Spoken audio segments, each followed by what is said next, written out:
জনগোষ্ঠী সন্মিলন অসমৰ 9 দফীয়া দাবী আমি চৰকাৰৰ লগত কেইবাবাৰো আলোচনা কৰিলোঁ। প্ৰত্যক্ষভাৱে মুখ্যমন্ত্ৰীৰ লগত আমি 3বাৰ আলোচনা কৰিলোঁ আৰু মুখ্যমন্ত্ৰী আমাক কেইটামান আশ্বাস দিছিলে, কিন্তু এটাও আশ্বাস কাৰ্যকৰী হোৱা নাই। বিশেষভাৱে অসমৰ যি অট'নমাছ কাউন্সিল আছে, BTRকে ধৰি অট'নমাছ কাউন্সিলত কলিতাসকলৰ ভূমিৰ অধিকাৰ সম্পূৰ্ণৰূপে বিলোপ কৰা হৈছে। গতিকে আমি ভূমিৰ অধিকাৰ অকল BTRে নহয়, সমগ্ৰ অসমতে ভূমিৰ অধিকাৰ কলিতাসকলক লাগে। আৰু মিছন বসুন্ধৰা 3.0 যি ব্যৱস্থা কৰিছে যে অসমৰ প্ৰায়বোৰ খিলঞ্জীয়া জনগোষ্ঠীকে ইভেন মানে গাৰো নেপালীসকলক গোৰ্খাসকলকো কি কৰিছে যে তেওঁলোকে আজিৰ ডকুমেণ্টছ দিলে তেওঁলোকে মিছন বসুন্ধৰা 3.0ত অন্তৰ্ভুক্ত হ'ব। কিন্তু কলিতাসকলে এতিয়া 3 পিঢ়িৰ ডকুমেণ্ট দিব লগা হৈছে। এইটো কলিতাসকলৰ কাৰণে এটা ডাঙৰ অপমান। আৰু সেইকাৰণে আমি চৰকাৰক আপোনালোকৰ মাধ্যমেৰে ক'ব বিচাৰিছোঁ, মুখ্যমন্ত্ৰী ডক্টৰ হিমন্ত বিশ্ব শৰ্মাক আমি ক'ব বিচাৰিছোঁ যে আপুনি আপোনাৰ প্ৰতিশ্ৰুতি ৰক্ষা কৰি কলিতাসকলক সমগ্ৰ অসমতে ভূমিৰ অধিকাৰ প্ৰদান কৰিব লাগে বুলি আমি চৰকাৰক আপোনালোকৰ মাধ্যমেৰে ক'ব বিচাৰিছোঁ। আমি চৰকাৰক ক'ব বিচাৰিছোঁ যে অসমৰ প্ৰায়বোৰ জনগোষ্ঠীকে ইতিমধ্যে জনজাতিকৰণ কৰিছে আৰু 6 জনগোষ্ঠীৰ জনজাতিকৰণৰ প্ৰক্ৰিয়াটো শেষ পৰ্যায়ত আছে।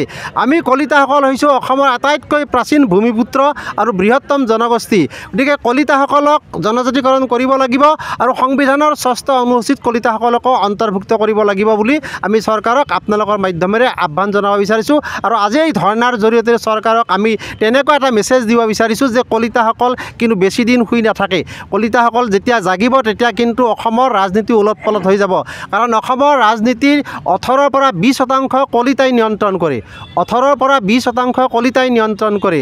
আমি আজি অসমত বিভিন্ন মানে দিৱস উদযাপন কৰি আছে চৰকাৰে। অসম দিৱস উদযাপন কৰিছে, বড়োলেণ্ড দিৱস উদযাপন কৰিছে, চিলাৰায় দিৱস উদযাপন কৰিছে, আমি একো আপত্তি কৰা নাই। কিন্তু কলিতাসকলৰ প্ৰাচীন ৰজা বীৰ ভগদত্তৰ নামত আমি 22 ডিচেম্বৰৰ যিটো দিন, এই দিনটো আমি প্ৰাগজ্যোতিষপুৰ দিৱস হিচাপে আমি চৰকাৰক উদযাপন কৰাৰ কাৰণে আমাৰ ফালৰ পৰা আমি দাবী জনাইছোঁ।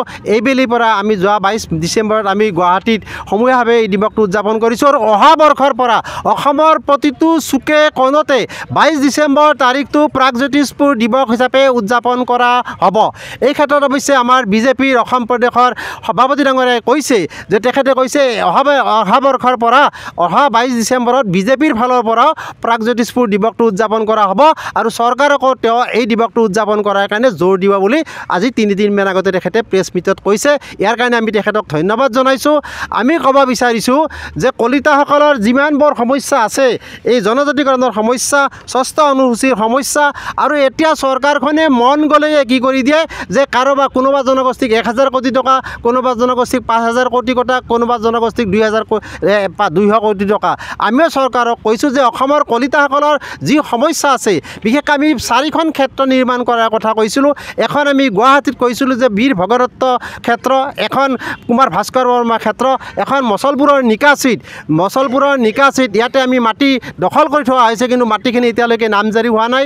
আমি আপোনালোকৰ মাধ্যমেৰে BTC প্ৰশাসনকো আহ্বান জনাব বিচাৰিছোঁ যে মচলপুৰৰ নিকাচিত যি 10-15 বিঘা মাটি আমি দখল কৰি আছোঁ, এই মাটি অতি শীঘ্ৰে নামজাৰি ব্যৱস্থা কৰিব লাগে বুলি আপোনালোকৰ মাধ্যমেৰে ক'ব বিচাৰিছোঁ। আৰু তাতো বীৰ ভগদত্ত উদ্যান সাংস্কৃতিক প্ৰকল্প আৰু উদ্যান নিৰ্মাণ কৰাৰ কাৰণে আমি 50 কোটি টকা আমি দাবী কৰিছোঁ। আৰু সমগ্ৰ অসমতে এই 4গৰাকী বীৰ পুৰুষৰ নামত আৰু লগতে অসমৰ উঠি অহা নতুন প্ৰজন্মক শিক্ষা দীক্ষাৰ ক্ষেত্ৰত আগবঢ়াই নিয়াৰ ক্ষেত্ৰত আমি 1000 কোটি টকা চৰকাৰৰ পৰা পেকেজ হিচাপে দাবী উত্থাপন কৰিছোঁ।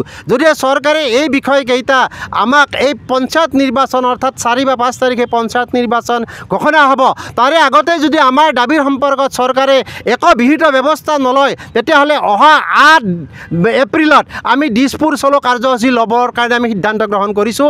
আপোনালোকৰ মাধ্যমেৰে আমি চৰকাৰক ক'ব বিচাৰিছোঁ যাতে আমি দিছপুৰ চলো কাৰ্যসূচী ল'ব লগা পৰিৱেশৰ সৃষ্টি নহয়, তাৰ কাৰণে চৰকাৰে 4 বা 5 এপ্ৰিলৰ আগতেই আমাৰ অন্ততঃ ভূমিৰ অধিকাৰৰ ওপৰত চৰকাৰে এটা সিদ্ধান্ত দিব লাগে যে সমগ্ৰ অসমতে কলিতাসকলৰ ভূমিৰ অধিকাৰ নিশ্চিত হ'ব বুলি চৰকাৰে আমাক নিশ্চয়তা দিব লাগিব। তাৰ কাৰ্যকৰী কৰাৰ ক্ষেত্ৰত আগবাঢ়ি নাহে তেতিয়াহ'লে আমি এনেকুৱা ব্যৱস্থা ল'বলৈ বাধ্য হ'ম বুলি আমি আপোনালোকৰ মাধ্যমেৰে কৈছোঁ। প্ৰাগজ্যোতিষপুৰ নামেৰে আমি কলিতাসকলে এখন স্বায়ত্তশাসিত পৰিষদ বিচাৰিছোঁ। আজি বড়োসকলে ইয়াতে BSc পালে, BTAD পালে, BTR পালে, আমি একো আপত্তি কৰা নাই। আমি কলিতাসকলে একো আপত্তি কৰা নাই, কিন্তু আমি তেতিয়া আপত্তি কৰিম যদিহে আমাক নিদিয়াকৈ বাকীবোৰক দি থাকে, তেতিয়া কিন্তু আমি আপত্তি কৰিবলৈ কলিতাসকলেও আপত্তি কৰিবলৈ বাধ্য হ'ব। আৰু কলিতাসকল যদি জাগে তেতিয়াহ'লে অসমত কোনো এটা দলেই কলিতাসকলক বাদ দি অনাগত দিনত কিন্তু ৰাজনীতি কৰিব নোৱাৰিব। সেইবাবে আমি আপোনালোকৰ মাধ্যমেৰে আমি মুখ্যমন্ত্ৰী ডাঙৰীয়াক আমি বিনম্ৰভাৱে আহ্বান ৰাখিছোঁ যে আপুনি কলিতাসকলৰ অন্ততঃ এই পঞ্চায়ত নিৰ্বাচনৰ আগতে ভূমিৰ অধিকাৰটোৰ নিশ্চয়তাটো প্ৰদান কৰিব লাগে।